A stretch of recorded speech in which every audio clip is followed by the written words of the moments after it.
Good afternoon to everyone. Respected dignitaries, respected Dean Madam, Faculty of Arts, Commerce and Law, respected Speaker Professor Aditya Mukherjee, the senior professors and faculties from the Department of History and other departments of University of North Bengal, faculties from different educational institutes across India, academicians, research scholars, and students. I warmly welcome you all to the second web lecture of the fortnightly web lecture series entitled as Revisiting South Asia Throughout Ages, Historical Discourses and Debates. The web lecture series discusses different historical debates and discourses on religion, economy, gender, culture, caste, identities, language, colonialism, nationalism, nation states, and power structure. The hegemony of the Eurocentric approach to historical narrative of South Asia accelerated the process of continuous debate and discussion. By revisiting these debates and discourses, we hope to break away from the binaries that often limit historical agency and emphasize that history cannot be understood in isolation. History needs to be understood in a cognitive manner where historical events and narratives are connected.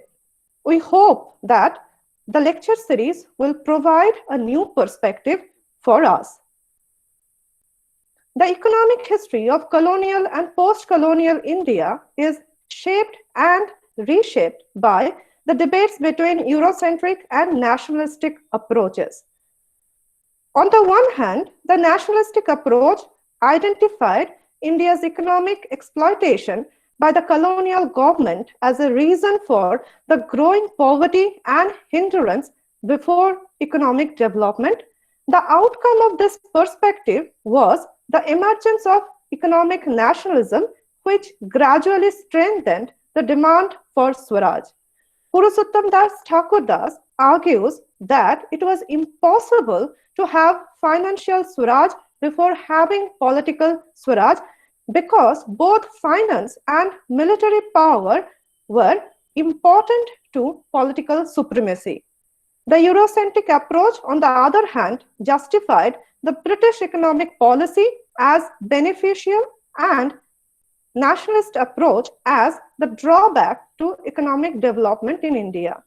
In this context, today's lecture brings new light to the interpretation of colonial and post-colonial economy in India.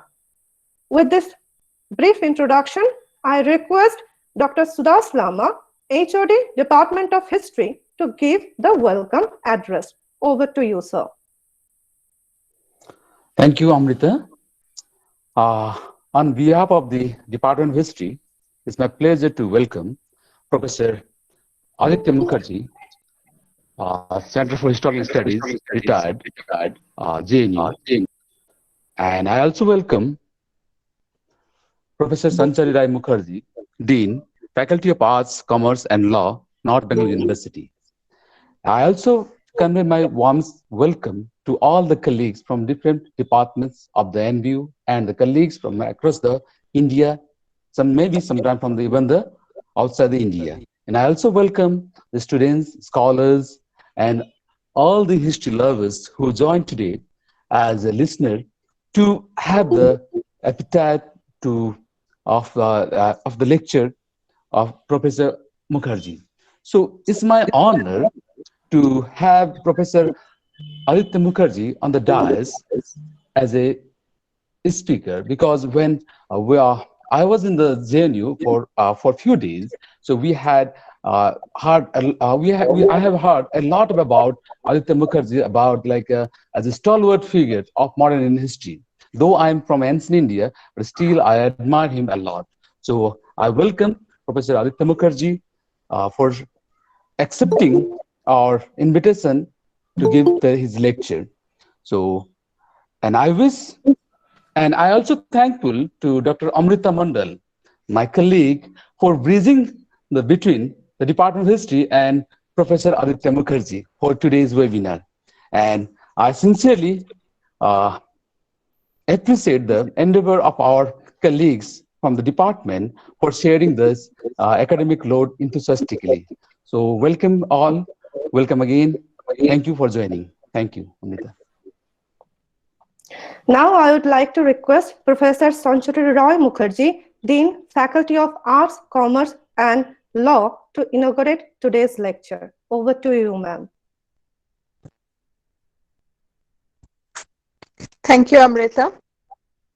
Um, I would, along with Sudarsh, I would like to welcome Professor Aditya Mukherjee of the Center for Historical Studies, Jawaharlal Nehru University, today. And I welcome this endeavor of the History Department, where they have undertaken this web lecture series. And I'm really happy and feeling really privileged to be here to listen to Professor Mukherjee too, since being from the discipline of economics, of course, economic history has always interested me. And while working on my thesis on the railways, it took me back to the colonial history and the colonial economic history and to the post-colonial economic history. So I'm really interested to listen to Professor Mukherjee today. And thank you for inviting me today. And as a Dean of the Faculty of Arts, Commerce and Law, it is really heartening to note that many of the departments in this faculty has been undertaking such lecture series. And I don't know whether to thank the pandemic for this or not, but the webinar series has really taken off in the amongst academics, because it has bridged the physical distance so much that we don't have to wait for a seminar to be organized in that way, in that sense of the term, which we usually do in February and March of every year. But now throughout the year, actually, we can engage in dialogues and in conversations and in such lecture series through the webinars. And I would also urge upon the other departments, other than Center for Himalayan Studies, to take on such endeavors and undertake such endeavors to organize such web lecture series, because it not only is beneficial to us, but also to the scholars and the students of the university, who would otherwise not have the opportunity to listen to such great people with knowledge, great scholars, and unless and until they are invited to the university. So it is definitely a very, very welcome endeavor. At the same time, I would like to congratulate the history department for undertaking such a nice endeavor. And at the same time, I extend my heartfelt thanks to also my other esteemed colleagues from the university and from my other colleagues from other institutions all over India and the world, and the scholars and the students for participating here.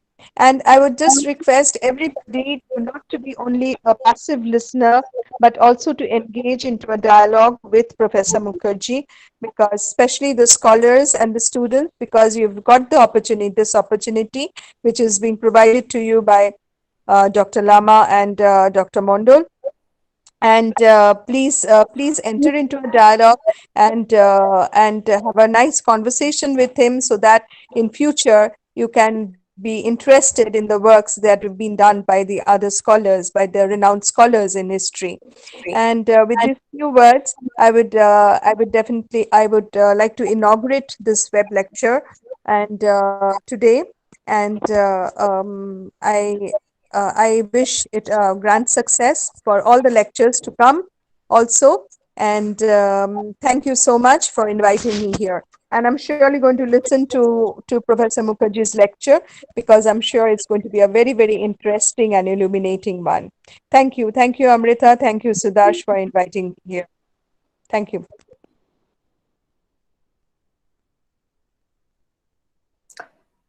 Thank you, madam, for inaugurating today's lecture.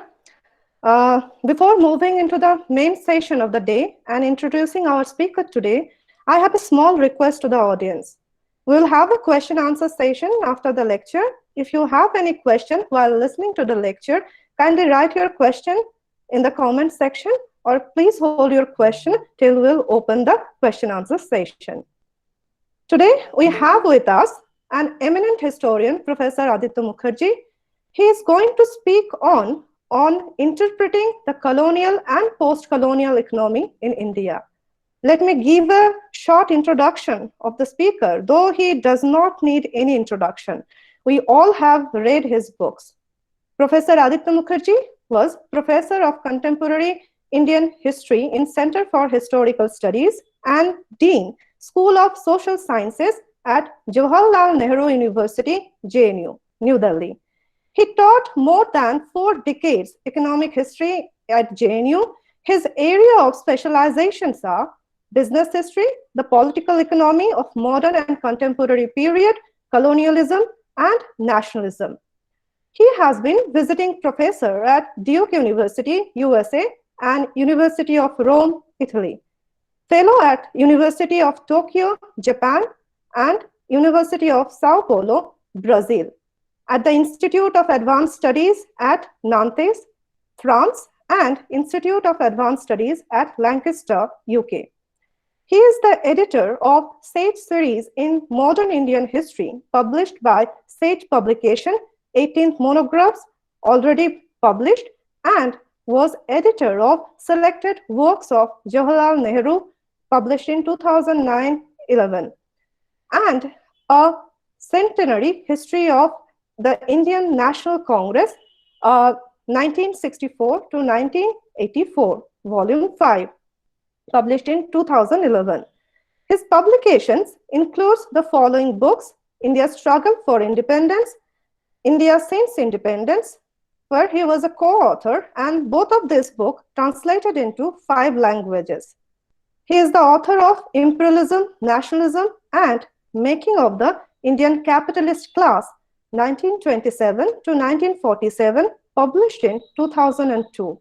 He is also the co-author of RSS School Text and The Murder of Mahatma Gandhi, the Hindu Communal Project, published in 2008. Welcome to the session, sir, and now over to you.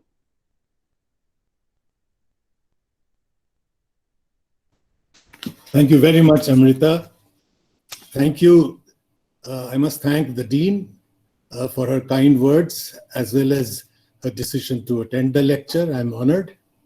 Thank you very much, Dr. Sudash Lama, the head of the department, for this opportunity to again interact with young people and people from the bright students of your university. It's a great privilege. As keeping in mind the overall web lecture series, the discussion, that is, you're revisiting South Asian history, the various debates. I, as a student of contemporary history, decided that I will discuss the debates that occur around the question of the transformation of the colonial economy into the post-colonial independent economy. And what are the debates around these two areas is what I will focus on. What are these? And I will try to, again, that being the call of a contemporary historian, I will try to bring the debates right up to the present, up to the 21st century. What are the sets of theories that I'm questioning, or I shall critique? What are the debates? First, there is the colonial position, which has now come back with redoubled energy since the 1980s, which we now call the neo-colonial position, which argues that colonialism led to economic development.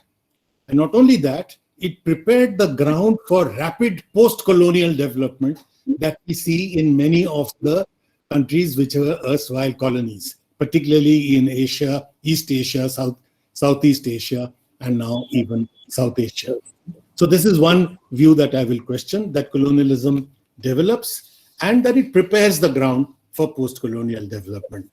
The second is the orthodox left view. This is not necessarily the view of the entire left, but the orthodox view, which correctly does not see colonialism playing a positive role in the development of the colony, but it denies the possibility of the transition to independent development after independence if the colonial society does not shoot out of the world capitalist system.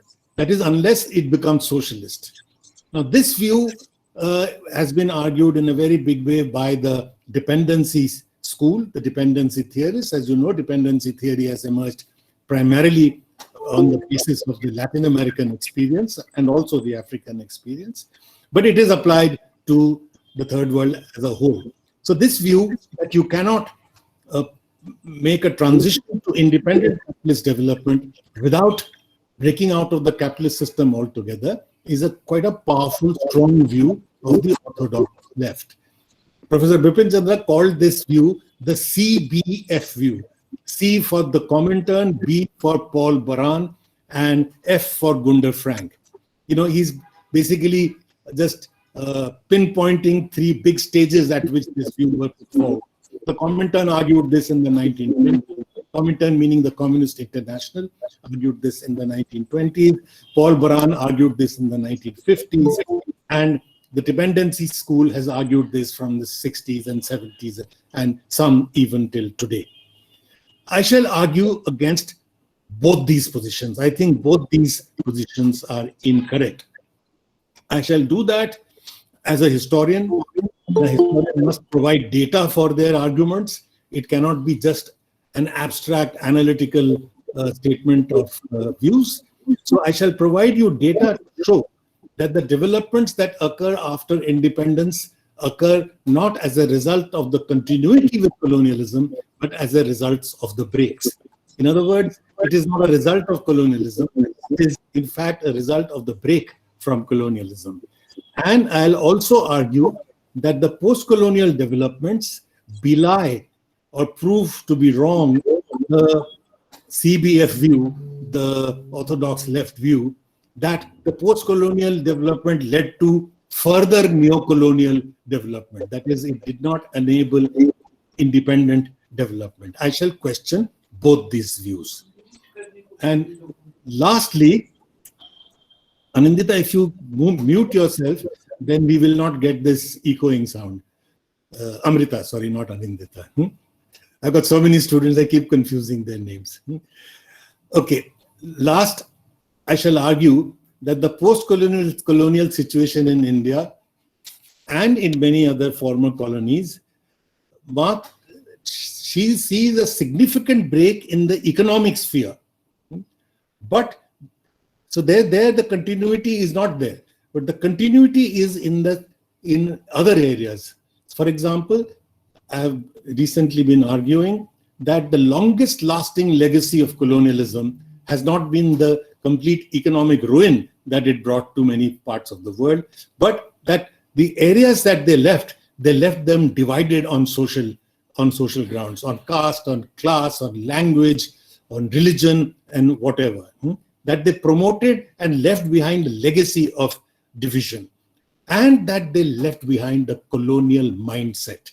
The economic domination having been got over, it does not necessarily mean that the intellectual domination disappears. I shall, at the end of the talk briefly on this, because today's talk is primarily on the economic sphere, and I will stick to that. To begin with the neo-colonial argument. The neo-colonial argument, they call themselves revisionists, people like Tirthankar Roy, etc. But they are actually arguing a 150-year-old argument. This has been the argument since the 19th century of the colonial argument, which they are now repeating. And they call it revisionist. This argument, the neo-colonial argument, has once again become fashionable, particularly since the 1970s and 80s, when many of the erstwhile colonies have started to demonstrate rapid levels of growth. You know, countries like China, South Korea, Indonesia, India, Thailand, etc. So once they've begun to show rapid pace of growth, it is now being argued that this has become possible because of their colonial connection. So this is something that I shall question very strongly. The second point that they make, the neo-colonial argument does, and for the sake of brevity, I'm going to naturally collapse them into sort of terse arguments and not be able to go into all the complexities. But one of the major arguments then that they make is that they conflate the two processes of globalization that the world economy has seen in the last couple of centuries. They conflate the process of globalization that occurred under colonial hegemony, primarily in the 18th and 19th century, with the globalization that the world has witnessed in the last quarter of the 20th century, that is since the 1970s and 80s. So they conflate these two and argue that both these phases were good ones, that India benefited, the China benefited, the whole colonial world benefited out of the globalization process of world capitalism. That is, as world capitalism spread all over the world, all the colonies also benefited. And then they're saying that there was this brief period of economic nationalism, like in India, the Nehruvian period, which people, colonial scholars like Tirthankar Roy and Meghnad Desai, neo-colonial thinkers, argue as the wasted years. Meghnad Desai says that the first 40 years after independence were the wasted years. They were the bad years. That was the fly in the ointment. The golden years was the colonial period, when he says India grew very rapidly. And the golden period is also again when the neoliberal turn happens in the 1990s, once the economic reforms begin.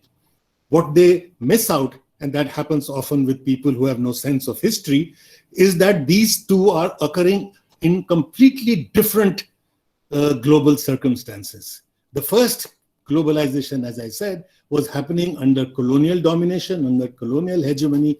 The second globalization that you're witnessing in the last quarter of the 20th century is occurring under the aegis of independent nation states. They determine how they will participate in the globalization process. The first globalization led to economic divergence, as I will show you presently statistically. It led to the rise of the West and the decline of the rest. Whereas the second phase of globalization actually led to the third world now beginning to catch up with the first world. So they are completely different phenomena. You cannot conflate the two, but these people do conflate them. And they, as I said, call the bad phase as the Nehruvian or the Maoist or the Sukarno phase, when there was a break from the colonial structure. The fact of the matter is that all these colonies which are now doing well, the former colonies, required this break to unstructure colonialism first, before they opened up to the world, in order to be able to take advantage of the globalization process. So these 30, 40 years was not only the Indian case. China needed its Maoist phase. It is not an accident that China also opened up. China became independent only 2 years after India, but China also opened up as late as 1978. Just as India opened up only in 1991, our delay was for various reasons, which I don't have time to discuss today. But basically, everybody, whether it is China, whether it is India or Indonesia, whether it is Egypt, that they all required their Maos and their Nehrus and their Sukarnos and their Nasirs, etc. They were not wasted years. Those were critical years which put into place an unstructuring of colonialism, which enabled these economies to take advantage of the globalization process, the latest globalization process, as I will show you in a moment. The neo-colonial position has been argued by a range of scholars. More recent rock star in this neo-colonial business is Niall Ferguson, the Harvard historian, whose the title of his book is All That You Need to Read, because the title says Empire, How Britain Made the Modern World. So British imperialism made the modern world. That the conclusion is given in the title itself, that empire made the modern world, Britain made the modern world. And Such like arguments are made in the Indian case, which I shall focus on because it's directly relevant to you, by people like Tirthankar Roy.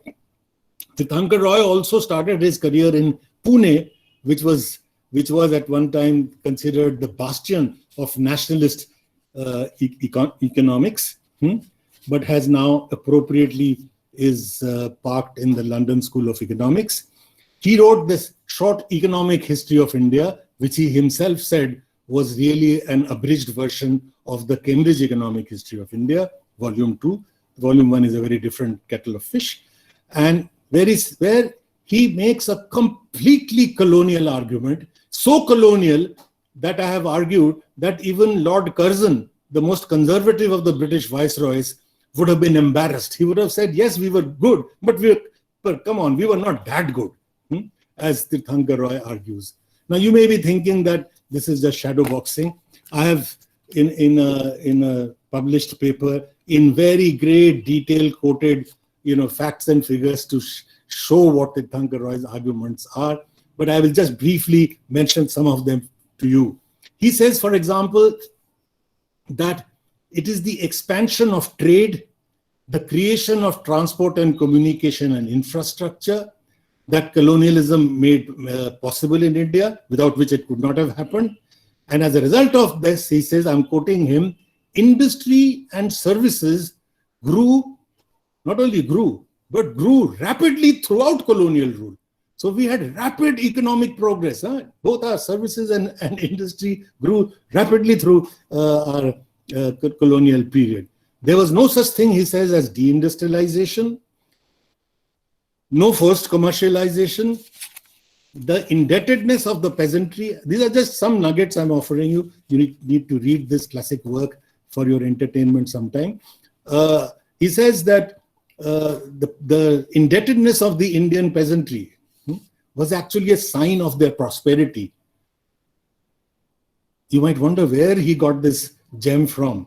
It comes from Malcolm Darling. Malcolm Darling was the governor of Punjab, and he wrote this book with the title Punjab Peasant in Debt and Prosperity. So he got this notion of prosperity causing indebtedness. So the Indian peasant who was dying, as you know, by their millions, every year in famine deaths, there would be famine deaths in this country throughout colonial rule, ending up with, as you know, 3 million dead, 30 lakh people dying in the Bengal famine as late as 1943, after these 200 years of the great rapid progress that we witnessed under colonial rule.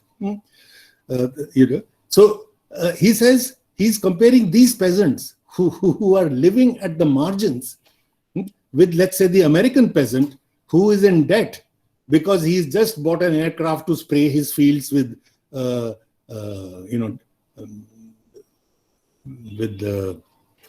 either fertilizers or other things which kill germs, etc. The word is missing me. So this is completely absurd. It is rubbing salt on the wound to suggest that the Indian peasants who were living at the edge of subsistence were actually in debt because they were very prosperous. But these arguments are made, and he argues further that, and I'm quoting him, that India could not believably have acquired these various capacities, that is, greater trade, greater transport, communication, etc., the possibility of growth, had it not had the colonial link. In other words, colonialism was, for him, was a necessary condition for India's transition to modernity. I thought these were things that were either done in fiction or in the 19th century. But this book was written in 2000 and, believe you me, is taught in many, many universities. I hope not in North Bengal, but certainly in many of the top universities in this country. And that is why I will end my talk with this, that it is not only the economic domination, but the intellectual domination, the colonization of the mind, that our students are still fed this essential rubbish. Okay, the reality is in sharp contrast to the claims that have been made. The claims that are made of what colonialism does. In fact, exactly the opposite happens. It is the prolonged persistence of the colonial Eurocentric view that Europe and the West shot forward because of some unique characteristic that this region possessed. That is why they went forward. This is the Eurocentric view. That right from the ancient Greece and the Roman Empire onwards, they had something very, very different, some peculiar characteristics, which is what enabled them to grow so fast. Now, increasingly, this view is questioned, and I and several others have argued that the view now accepted is that the rise of the West was in fact predicated upon the fall or decline of the rest. Western civilization grew in the modern times simultaneously with colonial occupation intervention over large parts of the world. That is, the rise of Western capitalism occurred simultaneously with colonizing a large part of the world. In fact, one of the finest economic historians at the moment, Sven Beckert, who interestingly is also from Harvard, from where Niall Ferguson comes, in a brilliant work called The Empire of Cotton, he has called this period of the early rise of capitalism in the West as war capitalism. That is, it is this rise of capitalism is by letting loose war on the rest of the world, and then he describes the manner in which large tracts of the world, large parts of the world, like in Latin America and other parts and North America, etc., are decimated in order that capitalism could rise. If you look at China and India, for example, and I'll just give you some statistical evidence to show this divergence, when and how it occurs. In the beginning of the 18th century, China and India were the two largest economies in the world. Combined, these two economies combined produced nearly half the global GDP, 47% of the global GDP. India was the largest, producing 24.4%, and China was producing 22.3%. And this is excluding Japan. Asia, that is mainly India and China, excluding Japan, contributed 2.5 times the GDP contributed by the whole Western European countries put together. All of the Western European countries put together, compared to just Asia, minus Japan, Asia contributed 2.5 times more. Contrast this, and then comes the colonial period. This is, I said, from the beginning of the 18th century. By the mid-18th century, India is colonized, and Japan and China is colonized nearly 100 years later. But over the next 200 years, the result is that by 1950, over the 200 years of what Tirthankar Roy would say rapid economic development in the colonies, what you have is that the colonial economies have shrunk. India and China put together now contribute only less than 5% of the global GDP each, and only 1/3 of the GDP contributed by West Europe, the whole of West Europe. From 2.5 times Western Europe, now they are contributing 1/3 of West Europe. So what you witness is the rapid rise in or growth in that occurs in this period when India and China are colonized of Europe on the one hand, and a rapid decline of India and China and other colonies on the other. How, when the statistics stare you in the face that these economies are actually shrinking, their production function is shifting leftwards, their productivity is falling, that how at this point of time they could possibly argue that they witnessed rapid economic growth. I mean, it is quite amazing. While the impact of the colonies was obviously very devastating, what was the impact on the colonizer? I'll spend a couple of minutes on this because this aspect is often missed even by radical economists, even by many Marxists.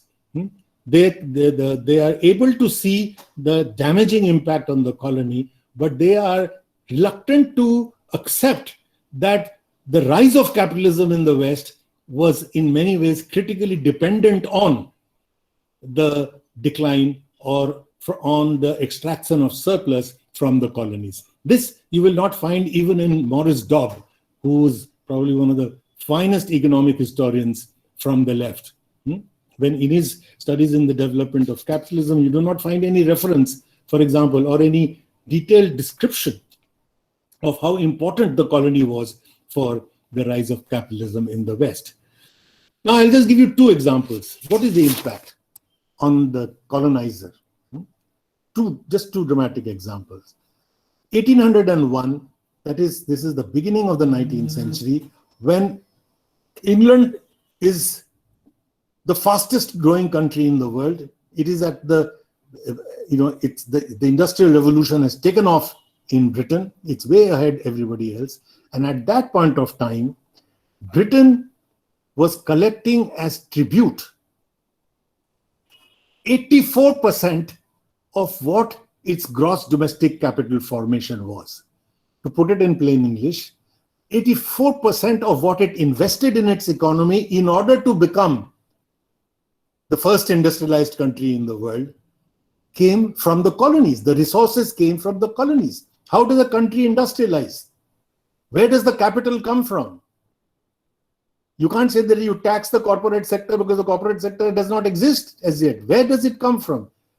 Primitive accumulation, or the first phase of capital investment has to occur on the backs of the working class and the peasantry.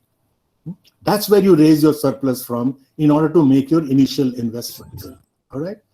But to the extent that you do not industrialize on the backs of your own working class and peasantry, you do it on the backs of other people, the colonial people. Now, every country in Europe which industrialized, at the point of its industrialization, at the beginning of its industrialization, it also colonized many other parts of the world. So to that extent, they were able to shift the burden of industrialization to other countries.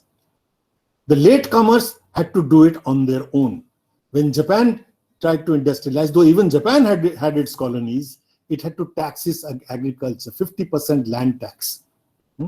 When Soviet Union industrialized, it did forced collectivization.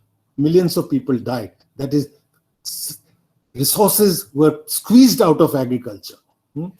When South Korea industrialized, there was zero trade union activity permitted. That is, it was on the backs of the working class, and so on and so forth. So it's a very important thing that their industrialization,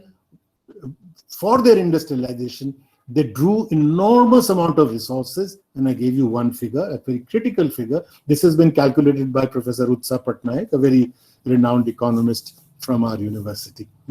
But similar calculations have been made by Saira Habib, Irfan Habib, and others. The second statistic I want to give you is again a statistic produced by another very well-known economist, Professor Omyo Kumar Bagchi, who you're all very familiar with, which is the following. Between 1871 and 1916, this is the period when Britain is investing massively all over the world, but particularly in the United States and the other white colonies, that is Canada, Australia, etc. Now, Britain is at this period of time investing all over the world, has invested between the period 1871 to 1916, 4 billion pounds. Britain has invested abroad. Now, where does Britain get all those resources? It is over this period that it has been calculated. Britain was drawing from India as tribute 3.2 billion pounds. That means 3/4 of what Britain is investing in the new world, so to speak, United States, Canada, Australia, etc., etc., is coming from India. Now, if you don't have a Eurocentric point of view, and what does it lead to? It leads to the rise of American capitalism, one of the most dynamic, new, growing capitalism in the world. It leads to rise of incomes not only in the United States and Canada, etc., and Australia, but it also leads to rise in income in Europe, because Europe is now offloading its excess population through migration into these societies, as well as benefiting from the investments they are making. So it leads to a general push to the economies of Europe and America on the one hand, but it is at the cost. Who is paying for it? It is the sweat and blood of the poor countries like India and China which are paying for it. And as I gave you, the figure is nearly 75%. Now, this is what happens if you wipe Eurocentrism out of your history. How many people would look upon American history with these glasses on? Very, very few. There are a few, but very, very few indeed. And I wish more of the students from your university emerge who are going to look at the world from their own perspective, an independent perspective, and not that has been fed to them. Broadly, what the conclusion that from the times of Dadabhai Naoroji we have come to, and this critique of colonialism, I must again remind you that the world's first comprehensive critique of colonialism emerges from India. It is an aspect of our colonized minds that we are generally not even aware of it. The first comprehensive critique of colonialism is created by the early nationalists in India. It's people like Dadabhai Naoroji, Rana Day, and G.V. Joshi, and others. Simultaneously with Marx. R.C. Dutt. Marx makes a breakthrough by about the 1860s. He was, in fact, before that, he had an erroneous position. He thought that Marx, in his 1853 articles, he had talked about the regenerative role also of colonialism, that while on the one hand it destroys, it also creates the conditions.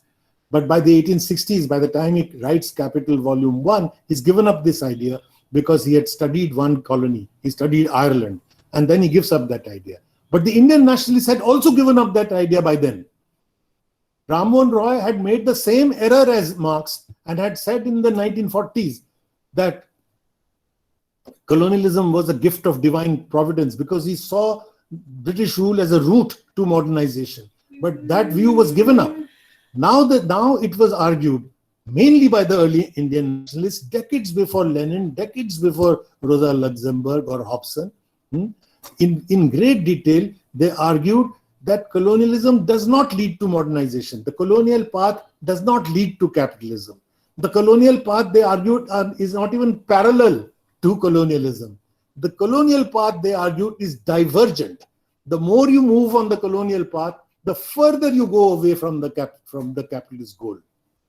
The more you move on the colonial path, as Daniel Thorner, another very famous economist and economic historian, argued, colonialism creates built-in depressors. It is as if chains, huge lead or iron balls are tied on a chain and pushing you down. So the more you go on the colonial path, you get these depressors. So when you become independent, you have to first remove these depressors. This is what the Nehruvian period does. This is what the Maoist period does. Once you've got these chains off is when you're likely to be able to take off. So colonialism does not lead to the capitalist end. It is the main obstruction towards the capitalist end, and its overthrow, therefore, is necessary. Very briefly, then, what does India inherit at the end of colonialism? What it inherits is a very low productivity, low industrial base, low agricultural productivity country where there is hardly any extended reproduction. A country in human terms, it was very visible. If one is to describe it in human terms, not in technical terms, it's very easy to witness. The average life expectancy at the end of this great 200 years of Angrezi Raj ki barkatein the benefits of colonial rule, so-called, at the end of it all, the average life expectancy in India was less than 30, something like 28. That is the average. On an average, people died by the time they were 28, which means the poor must have died when they were 5, 6, 8, 10. So that's what we inherited after 200 years of developments. At the point of independence, I already talked about the Bengal famine with 3 million died. But between 1946 and 53, India had to import 14 million tons of food just to keep alive. Something like 10,000 million had to be spent on it.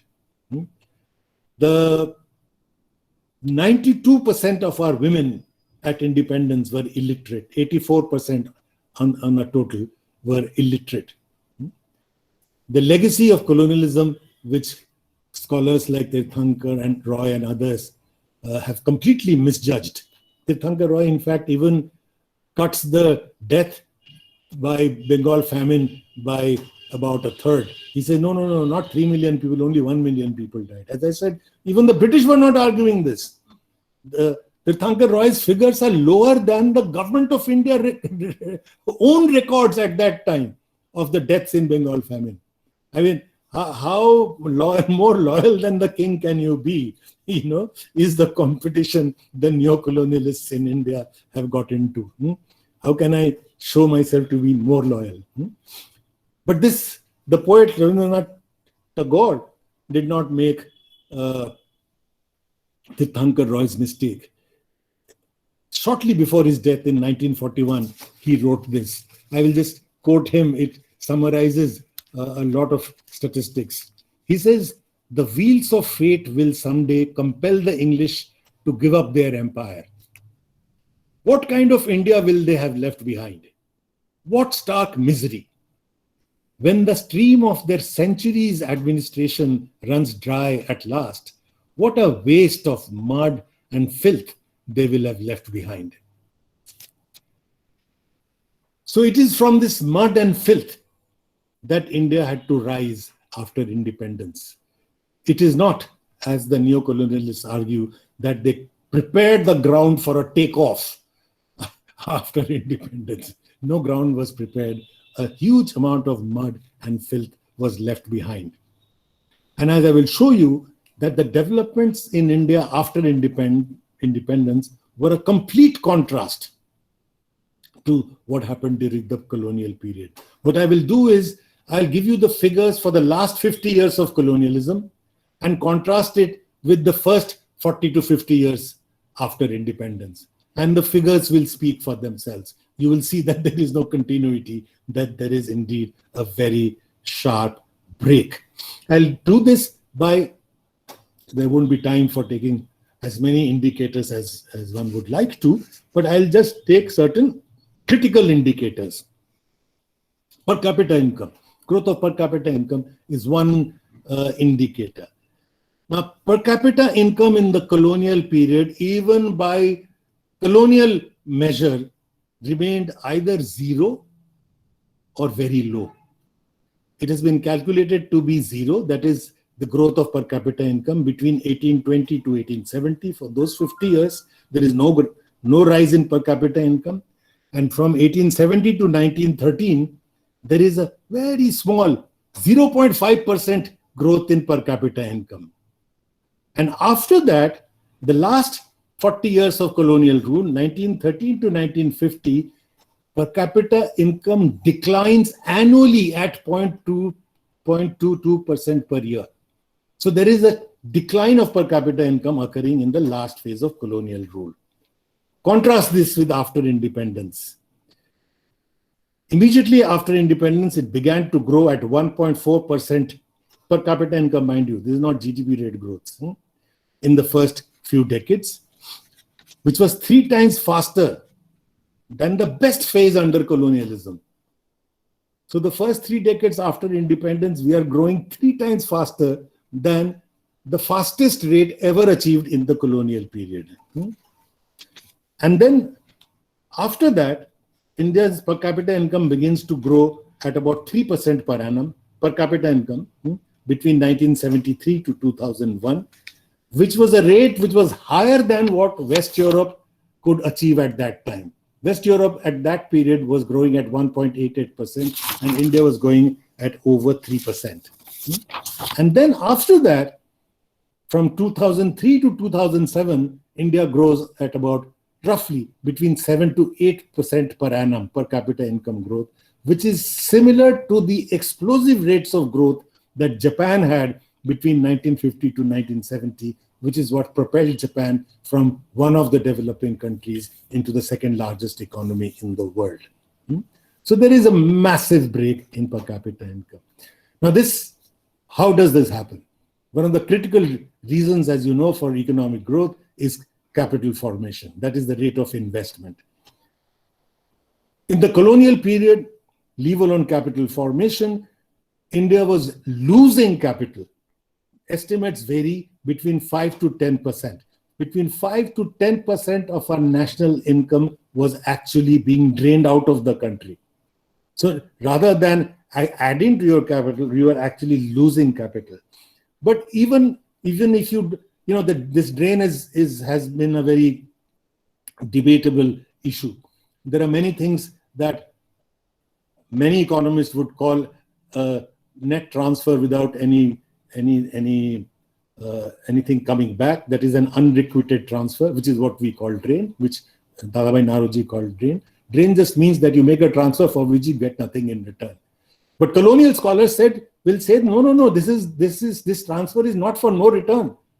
You're getting civilization as a return. You're getting a bureaucracy as a return. You're getting modernity as a return, So if you count that kind of thing, then that is very difficult to argue drain. But even if you took this kind of colonial statistics, even then the rate of capital formation, the highest that was ever reached, was about 7% of GDP was being invested in capital formation between 1900 to 1913. This was about the highest that we witnessed, about 7. From 1900 to 1950, it varied between 6 to 7. Now contrast this with what happens after independence. The rate of capital formation, starting from 6 to 7%, in the first 50 years after independence, jumps up to 33.8% by 2005. That is, there is a 5 times increase in the rate of capital formation. And at the moment, one of the highest in the world. Let me break this down further. Look at it, what happens sectorally. What happens in agriculture, the largest sector in the Indian economy, with which all of us are these days very concerned, because it is no longer the largest sector in economic terms, but it still is the largest sector in terms of the number of people employed, as you are aware, in agriculture. But at that time, agriculture contributed the greatest amount to the GDP as well, the largest sector of the Indian economy. In the colonial period, per capita agricultural output began to fall. It fell at the rate of about 0.72% per year between 1911 and 1941. These are the results of a fantastic economic history work done by George Blin, which is available to all of you. It should be in your library as well, where you find that agriculture overall is declining throughout this period. Yields per acre are declining, total output is declining. Particularly in food grain outputs, there is a very rapid decline, which is partially compensated by commercial crops, not in some areas growing and in some areas not declining so rapidly. But overall, there is a decline. And it is not an accident, therefore, that we reach enormous food shortages and famine conditions periodically, as I've just now mentioned. Contrast this to what happens to agriculture almost within a decade after independence. We first have the institutional reforms, the land reforms. Within one decade of independence, the 200-year-long zamindari system is abolished. The back of zamindari system was broken within 10 years, and that too with democracy. That is, not by force as it was done in Japan or in China or in the Soviet Union. Not with, millions having to pay with their lives. So you first had the institutional reforms, which was followed by what are called the technological reforms, which is the Green Revolution kind of strategy. And the result was that throughout this period, including the pre-Green Revolution period, you get a rate of growth in agriculture which was about 3% per annum, which is 8 times higher than what was achieved at any point of time under colonialism. Now, this is not continuity. This is a complete break. Let me come to industry, where you will see that the break is even bigger. In industry, in the 19th century, Tirthankar Roy apart, almost the whole world agrees that India witnessed deindustrialization. The largest exporter of textiles in the world had now become an importer of textiles. Just give me a minute.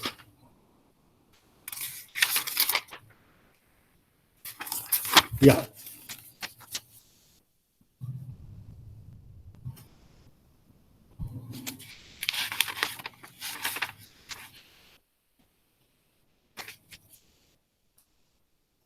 In fact, when I mention this, again, do remember to read, if you have the opportunity, Sven Beckert's work.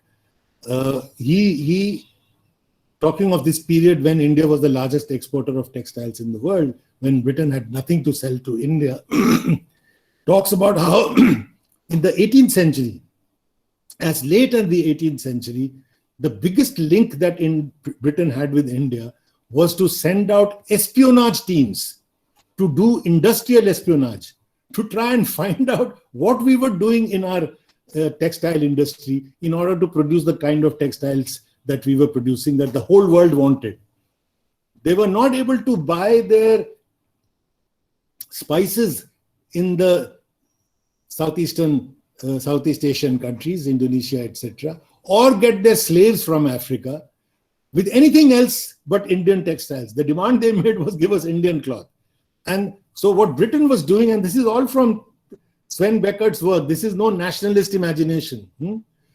What they were doing is what we do in Ludhiana these days. That is, they were taking Indian cloth and they were making British cloth and stamping made in India on that. Just as we make these Levi's jeans in Ludhiana.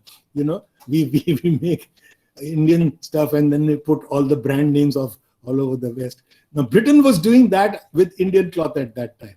So it was, in the pre-19th century period, India was the leader in textiles in the world without in an iota of imagination.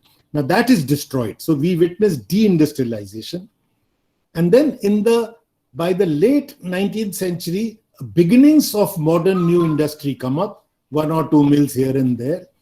And really the growth occurs after World War I for a whole bunch of reasons which I don't have the time to discuss. But there is some industrial growth that you witness after World War I within the colonial period, but that growth is not very rapid. Modern industry grows at best at about 4% per annum in the best phase under colonialism, that is World War I to Second World War. The main reason, of course, that it is able to grow is that imperialism itself had to pull out because of the 2 wars and the depression. They were in trouble, and that was an opportunity for India and other colonies to push forward. So there was some growth. But contrast this to what happens after independence. Again, beginning with the first plan itself, from 1951 onwards, from 1951 to 65, Indian industry grows at about 7% per annum. This is a very high rate of growth at that time. But that is not the important thing, that industry grew at 7%. The important thing is, how did it grow? The 3-fold increase in the aggregate index of industrial production between 1951 and 69. The aggregate industrial production increased by 3 times, 1951 to 69. How did it increase? 70% of that increase was explained by growth of consumer goods. Intermediate goods, that is goods like heavy chemicals, cement, steel, etc., goods that go into the making of machines, they grew, they quadrupled. And capital good industries, that is your machines industry, that grew by 10 times. Now, this was a result of what was famously called the Nehru-Mahalanobis strategy. It was a deliberate attempt by Nehru after independence to build up the heavy industries. Why? For the simple reason that Nehru could see that political independence meant nothing. You were only politically free, but if you are economically dependent on the same countries from whom you became politically free, what is the use? At independence, India produced no machines, nothing. 95% of even your machine tools had to be imported. Machine tools meaning your pliers and wrenches had to be imported. A very minuscule machine making industry had come up in India at independence. In fact, 2 years before independence, 1945 onwards, industrial delegations went out of the country all over the world to plan for what they will do after the Second World War. After independence comes, because independence was going to come, people knew, where will we fund our growth? How will we manage our growth? Where will the machines come from? So they went trying country after country, England, USA, Germany, wherever they could go to find out how they could get machines. So we were in that kind of situation. So therefore, the Nehru-Mahalanobis strategy, that if you want your economic independence, then you must have your own machine-making industry. So this is what they do. The statistics I gave you, that capital good industry, that the machine goods industry grows 10 times, whereas consumer good industry grows only by 70%. What is the result? The result is the following. I'll just give you one statistic, which is so full of meaning, politically, economically, socially, that you'll be astounded. At independence, as I said, to grow, you have to make investment. To make any investment, you require machines. At independence, 90% of the machines, more than 90%, had to be imported. As a result of the Nehru-Mahalanobis strategy, the new strategy of industrial growth, by 1960, only 43% of the required machinery to maintain your rate of growth had to be imported. And following the same strategy, by 1974, only 9% had to be imported. That means 91% of India's growth could now be managed on the basis of the machines it made itself. Capital goods it produced itself. That is what got you your economic sovereignty. That is what got you your political sovereignty. That is what made it possible for India to have an independent foreign policy. That is what made it possible for India to lead the non-aligned movement, lead about 100 countries of the world, and cocking a snook at both the United States and the Soviet Union and saying that we will not be part of either of the two camps, because you had been able to make yourself sufficiently independent in order to be able to grow at least. Not grow very fast as junior partners, as Japan did. Japan grew as a junior partner of the United States. But we were not a junior partner to anybody, but we were still able to grow. And that was these so-called 42 years, wasted 42 years according to the Thankar Roys and the Meghnad Desais, were actually the years which created the conditions which enabled India to open up in the 1990s. If India had opened up in the 1950s, we would today have been a banana republic. It is because of the conditions created in the Nehruvian period that you could begin to open up later. This development that I've just now outlined for you also belies the argument, the CBF argument, that how the orthodox left argument is also not correct. India did it, as you know, we did not become a socialist country. Socialism was a powerful strand. Nehru had very strong socialist beliefs. But India was not a socialist country. It had a mixed economy. It was clearly a capitalist country. And yet we managed to move on an independent path. Nobody can argue that we went on a dependent path of development. And in fact, globally, the Indian example was cited as an example how you can grow independently without becoming socialist or authoritarian or totalitarian. The word used then was totalitarian.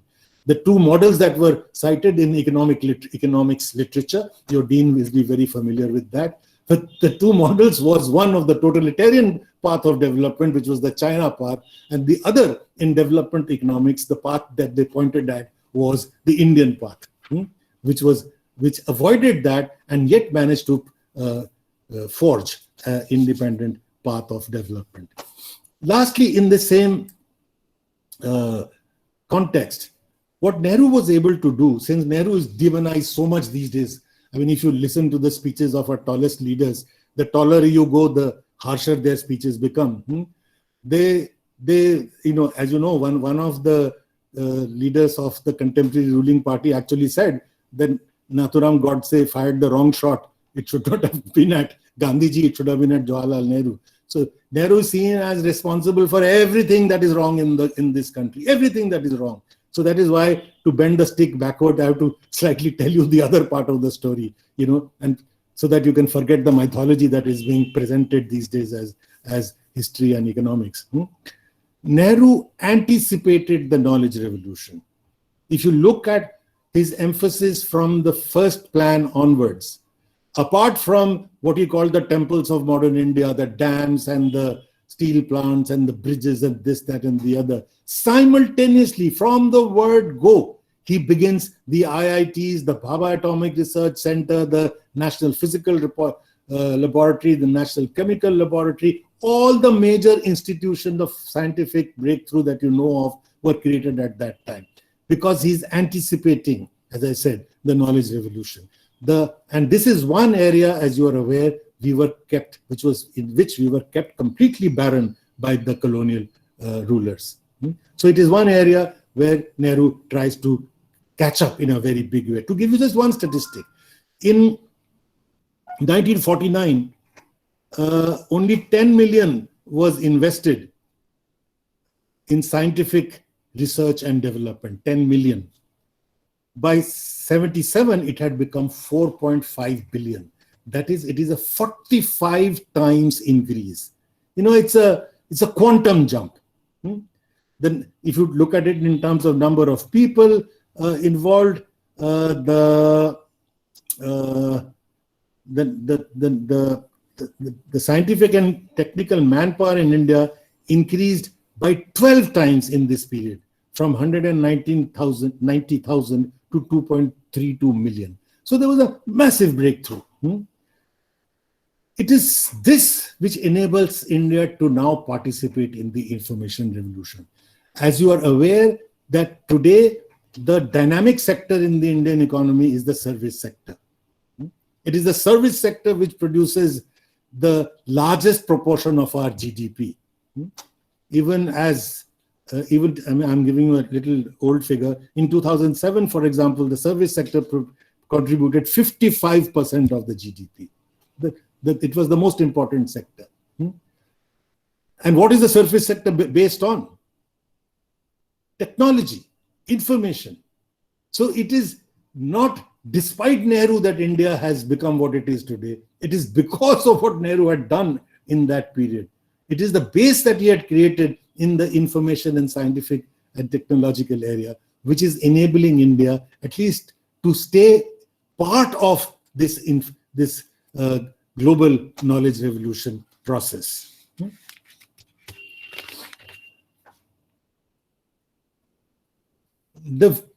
Nehru's role now is accepted by the left. In Nehru's time, it was not accepted. Nehru was, in fact, run down quite often by a section of the left, even called the running dog of imperialism by some, but not, of course, by all. But that was one view about Nehru.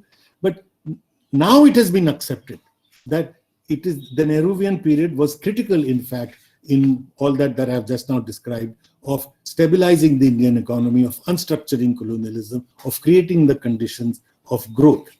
But after the 1991 economic reforms, it has been argued by the left that now the independent path has been given up.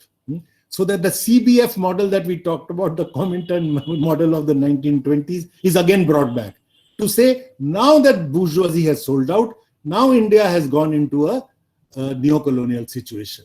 So the 1991 economic reforms has been described by a substantial part of left academia, not fortunately by the left politicians.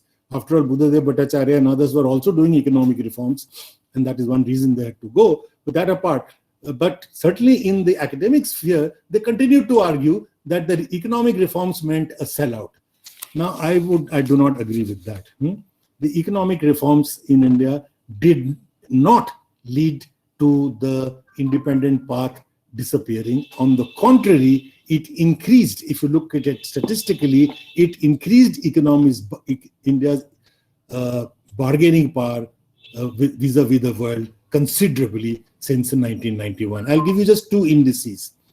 For example, India's dependence on foreign debt declined significantly after 1991. The debt GDP ratio, that is the amount of debt as a proportion of your GDP, fell from a high of nearly 29% in 1991 to 15.8% by 2006. That we required less and less debt in order to maintain our rates of growth. More significant than that, a better measure of economic independence is not the debt GDP ratio, but the debt service ratio. That is, how much of your external earnings or external receipts you have to give away as part of debt services. That is payment of interests and profits and this, that, and the other. Now, this has declined sharply in the Indian case. In 1991, it was as high as 35.3%. That is more than a third of our external earnings just went into debt servicing. It didn't contribute anything. It just payment for previous debt. Now that was brought down rapidly after the economic reforms, and by it came down to as low as 6.1%, one of the lowest in the world. Only China was lower. It came down from 35.3 to 6.1% by 2004 and 5. So it is not true, as is argued in some quarters, that the shift in 1991 was a sellout to the Washington Consensus. The shift in 1991, I don't have the time to discuss this, occurs globally. It is not only India that makes that shift, communist countries like China also makes the shift. The shift occurs because the nature of world capitalism at that time has changed. The best place to read about this, and we can discuss this another time, is the very famous Marxist historian Eric Hobsbawm. His book, The Age of Extremes, the Short 20th Century, describes this new process in world capitalism, which has led the whole world towards globalization. I will quote you instead somebody else, not Hobsbawm. It's Cardoso. Cardoso, you know, was the Brazilian president who ushered in democracy into Brazil from a military dictatorship situation. And Cardoso was an economist, was an academic like Manmohan Singh, but unlike Manmohan Singh, he was an academic of the left.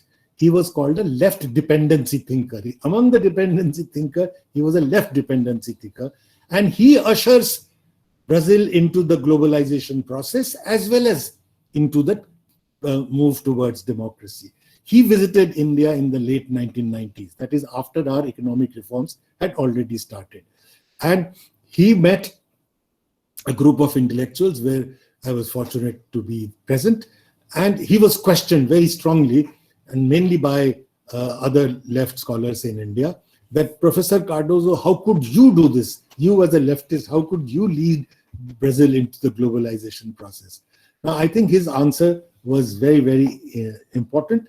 And at least I learned a lot from it. It enabled me to explain a lot of the facts that we were witnessing. He said that you're asking the wrong question.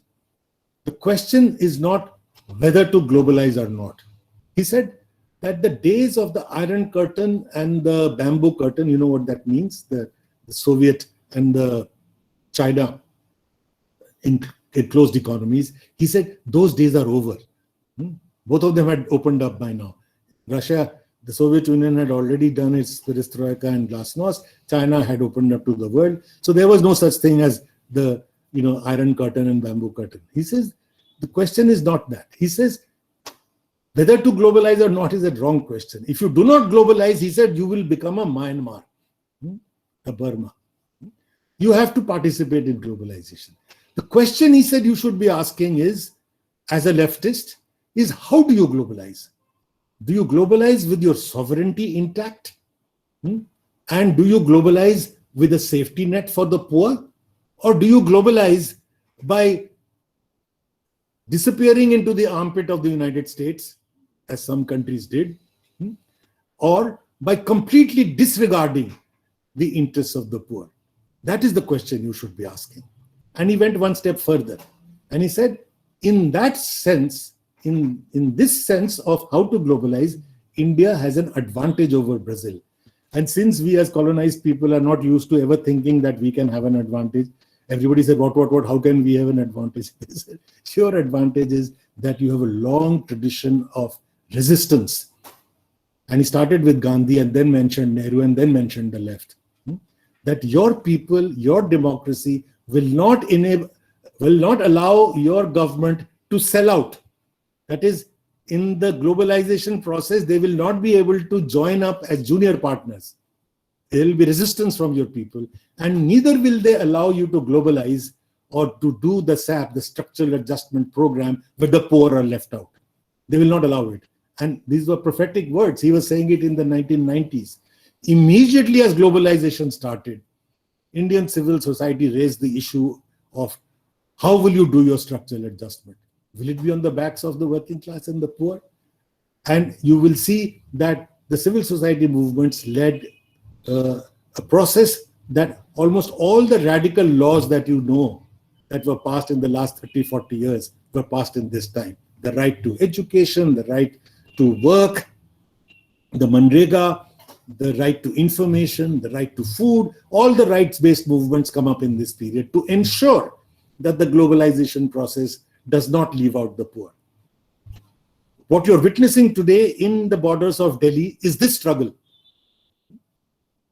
This struggle to do economic reform where you completely leave the poor out of the picture, and the people saying, no, this is not going to be our model. And though we are now beginning to see cracks in that model, but certainly till if you leave out the last 7, 8 years, what I'm arguing is true, that what Cardozo said was correct, that we did manage to globalize without sacrificing our sovereignty on the one hand, or sacrificing the interest of the poor. Inequality increased amazingly in this period without any doubt, to obscene levels. We have not witnessed this kind of inequality that we witnessed today in the Nehruvian period. But poverty certainly has not increased. Not a single economist who has done poverty studies has argued that poverty has actually increased in this period. In fact, the consensus, across the board, from Angus Deaton to Himanshu, is that poverty has actually fallen. Poverty levels have actually fallen over this period. Let me sum up, because I think, Amrita, I've already taken too long. You're used to my 2-hour classes, but I know this is not going to be one. I'll just sum up and take a couple of minutes to say that. In sum, then I'll say that the transition from the colonial to the post-colonial situation in India was possible because of the breaks, not the continuities with colonialism. That is one thing I would say. Second, I would say that the transition did occur to an independent path. It was not a shift from the colonial to the neo-colonial, though there is always a pressure of the neo-colonial, but so far India has resisted the neo-colonial pressures. The last point that I wanted to make is that while at the economic sphere, we have still managed to resist the neo-colonial domination, the legacy of colonialism has been in the non-economic sphere. The longest lasting legacy, as I said, was our colonialism left behind a divided society, an identity-based divided society. Our civilizational values, the centuries-long organic development in India of living together with difference, of merging a common culture, a common music. And in Bengal, you were aware of it, from Lalon on one hand, where you wouldn't even know who's the Muslim and who's the Hindu and who is singing what.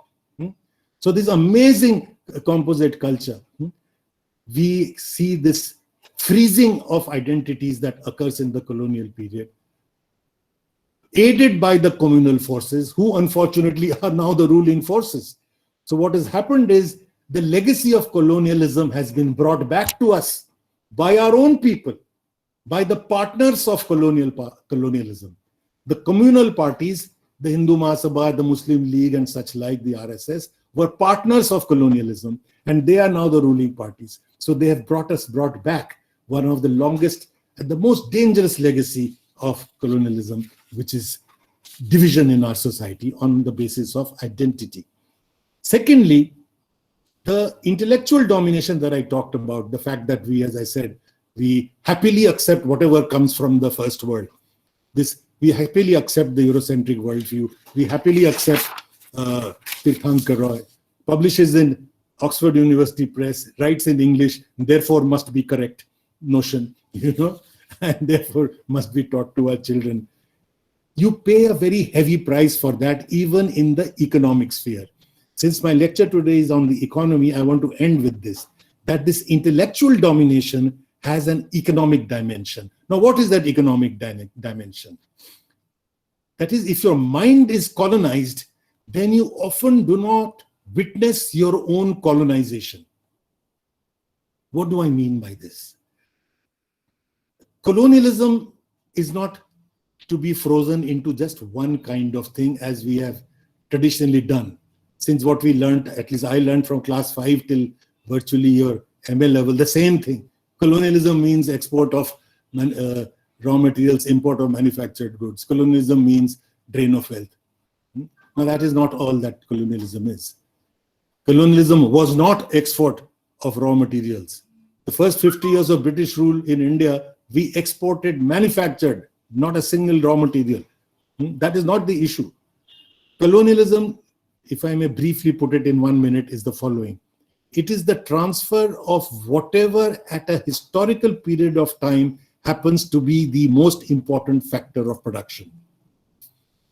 Before, for example, before industrialization occurred in the world, what was the most important factor of production? There is no industry. What is the most important factor of production? Land. But what is land without labor? So you need land and labor. So what was colonialism in this period? Grabbing other people's land and calling it discovery. Entire continents are grabbed and you discover them. And then you decimate the people of those lands, like those in Mexico. 95% of the indigenous Mexican people died as a result of their exploitation to get into the mines under the Spanish and the Portuguese in that whole belt. 95% of the Mexican died. So how do you then exploit that land and those resources? You bring in labor, slavery. So slavery and grabbing of other people's land was what was colonialism. No export of this, that, and the other. Once industrialization occurs, the important thing about colonialism is the transfer of capital, because that is what you require. And that is what you witness. In the 18th and 19th centuries, you witness transfer of capital. I gave you one statistic, what goes out of India and the colonies. Capital was being transferred. That is what Naroji and others called the drain. In today's society, which is the most critical factor of production, all of you know, it's knowledge. We are a post-industrial society. The industrial hubs of the world are now university hubs. Manchester, which was hubbing with factories, all those godowns are not converted into colleges and universities. All right? It is the countries which make the breakthrough in knowledge are the countries which are now progressing fast. That is, industry is being shipped out. More Toyotas are produced outside Japan than in Japan. All these polluting industries are to be sent to the third world. The critical thing, it is your knowledge parks. It is your San Francisco area, the Research Triangle area, which are the hubs of the global economy today. Okay? And what are we witnessing in India? Since the 1960s, Nehru starts his program of creating a scientific and technical manpower. And as I said, out of the sweat and blood of the Indian poor are created your first batch of engineers and doctors, etc. And en masse, whole batches of your IITs and All India institutes sat to go abroad. So the cream of your country, for more than half a century, India has been losing. Even to get into an IIT, you have to be some kind of a genius, isn't it? And then the best of that leaves, migrates to the United States. I'll give you a statistic to prove what I'm saying. This is not my statistic. This is, again, there's no nationalist statistics. This is the US National Science Foundation, their statistics.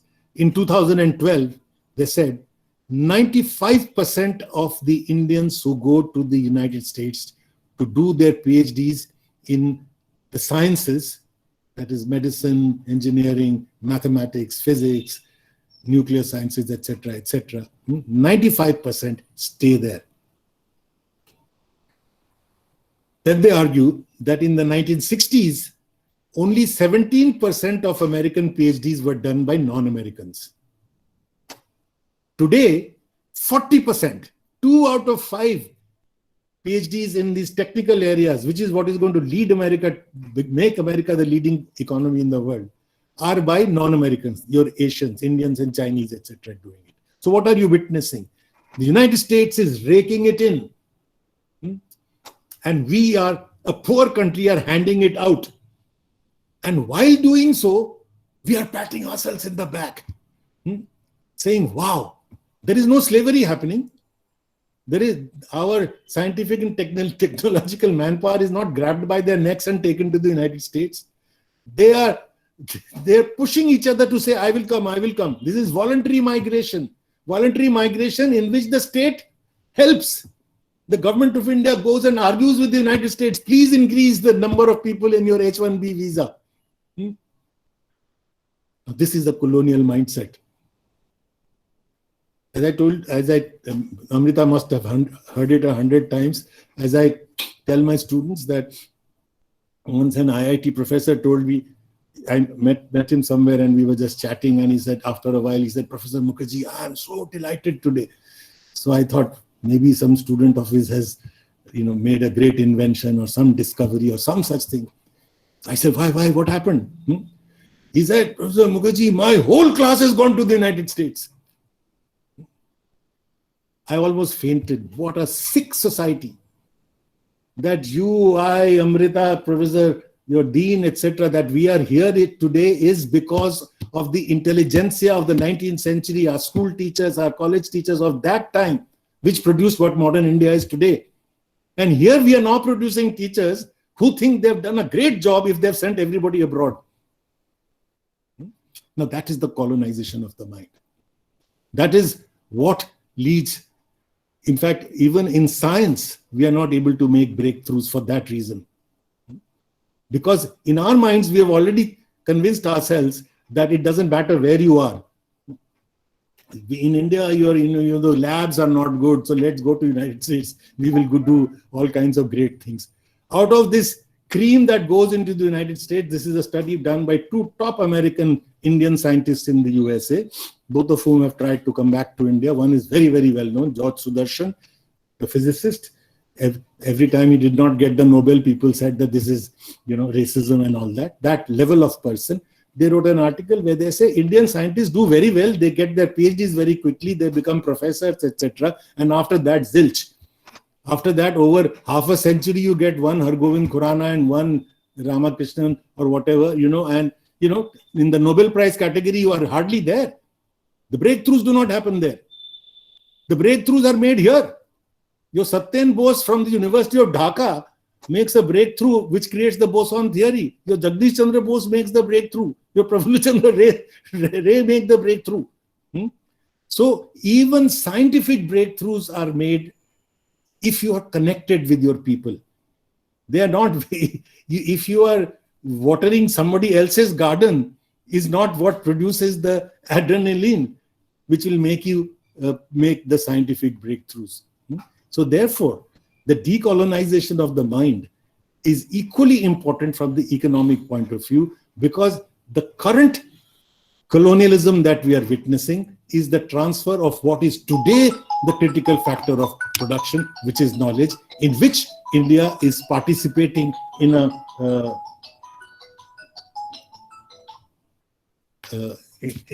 manner that is quite shameful. Okay, I think I've said enough. Thank you very much. I would love to answer any questions or listen to your comments. Thank you.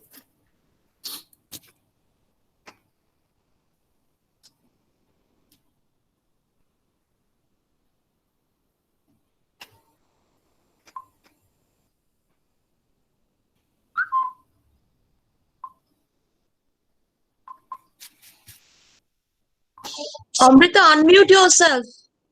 I'm so sorry. Thank you, sir, for such an enlightening and knowledge-enriching lecture, which added a new perspective in interpreting economic history of colonial and post-colonial period. Now the platform is open for discussion. If anyone has any question, please feel free to ask. And we have one question in the chat box. It's by George Thadathili. So he is asking the question of how and why this colonial occupation making the route to capitalism elsewhere happened in India, despite high wealth, GDP in the post-colonial India needs an answer.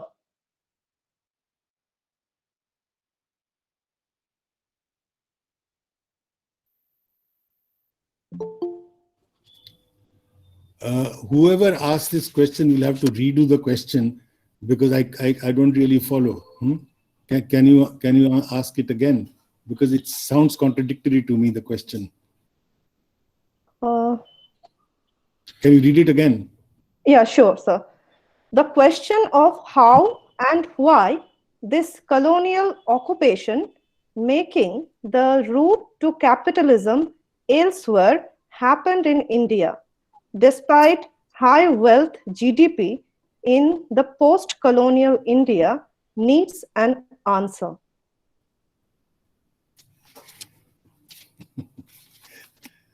Well, the question actually doesn't, I'm not able to get the question, but let me answer to the best the way I can, which is, if the question is that despite having been a very advanced economy at one time, how does get India colonized? I can answer that question. If the question is, why is it that after independence we are able to have a high rate of growth in GDP? That is another question. But I think the questioner has somehow combined these two, so I'm not really clear which one is being asked. But maybe we can come back to it, and other questions will clarify this later. Yeah, sure, sir. Please, if any of the faculty members is having any question. Or comments. Yeah, and comments also. Well, thank you, Amrita. Thank you, sir, for your elucidating speech. I think our students have benefited a lot from your lecture, and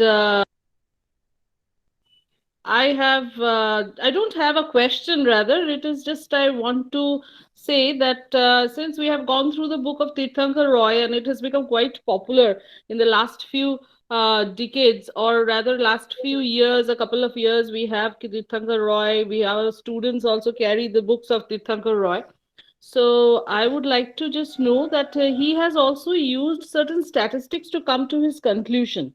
So, what kind of statistics did he use? The same thing was been used by the earlier historians who were nationalist in their perspective.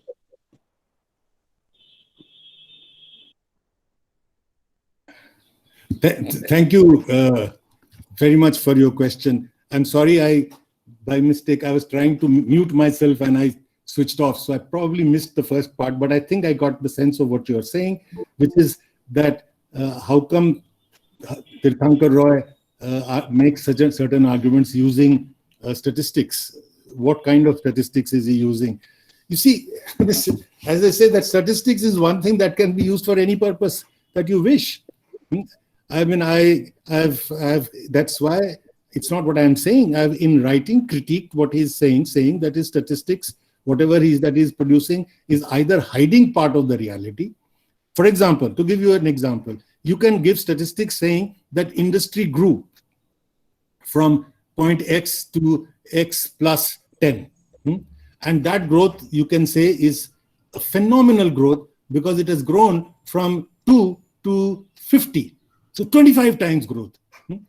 So you can make a big story about this 25 times growth of industry without telling the person in the beginning that your starting point is very, very low. Or what is that 2 represent of the total economy? That if that 2 represent, let's say, 0.1%, and if you increase from 2 to a higher figure, it has not made you a great economy. You know, it is what you hide rather than what you say. So what Tirthankar Roy does is, in my opinion, the detailed kind of study where you leave the large picture out, and you look at the tiny little picture where you see some growth. You know, you see as they say, the elephant's ear. You know, you see the elephant's ear is such a big thing, but even if you don't see the whole elephant, you don't realize that, you know, it's no big deal, isn't it?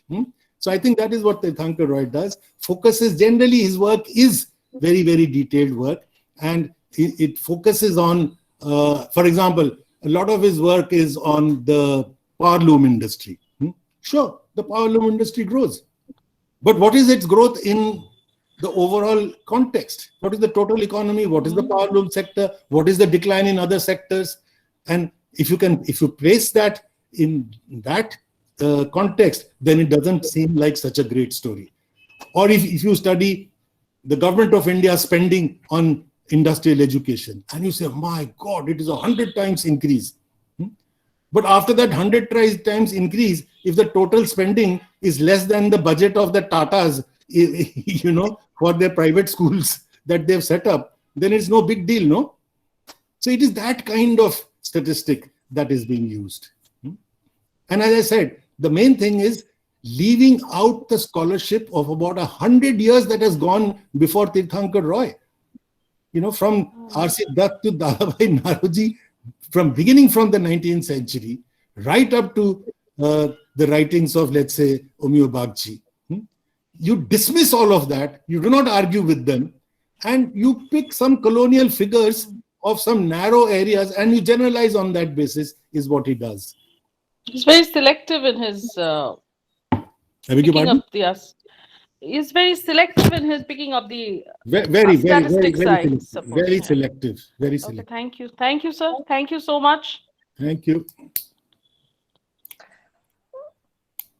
Professor Sanchari Roy Mukherjee has commented, extremely thankful to Professor Mukherjee for such a scholarly lecture. In fact, the colonizing mind is something that we as academics really need wake up to.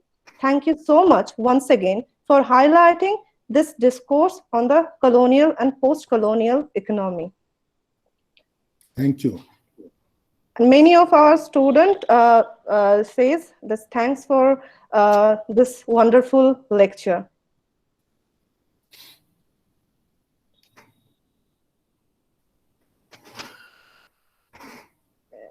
Anyone else?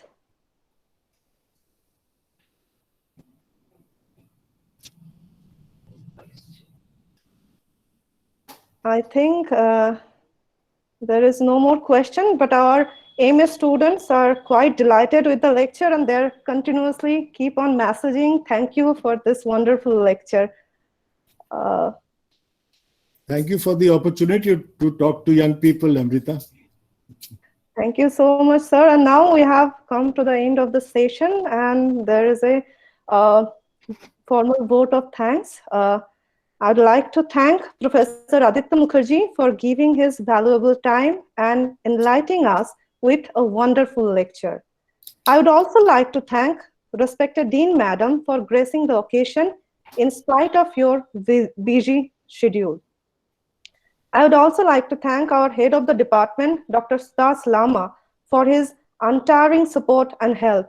The program would never be successful without his help, guidance, and encouragement. I would also like to thank the faculties of the Department of History, NBU, Professor Bijay Kumar Sarkar, Dr. Dalia Bhattacharya, Dr. Borun Kumar Roy, Dr. Tahiti Sarkar, Dr. Deepshika Acharya, Dr. Verma Priyadarshini for their academic inputs. I'm also thankful to the department's senior assistant, Mrs. Sharmishta Das, and supporting staff, Mr. Somnath De, for their support.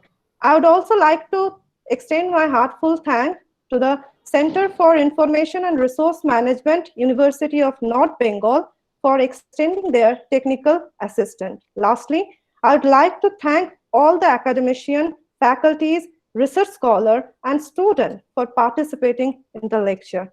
Thank you so much for being here and making this program as a huge success. And have a nice evening ahead.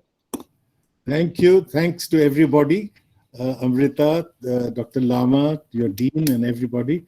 It's been a great experience. Let us keep in touch in future as well. Sure, sir. We'd love to hear you more in future. Thank you very much. Good night. Bye-bye. Back, sir.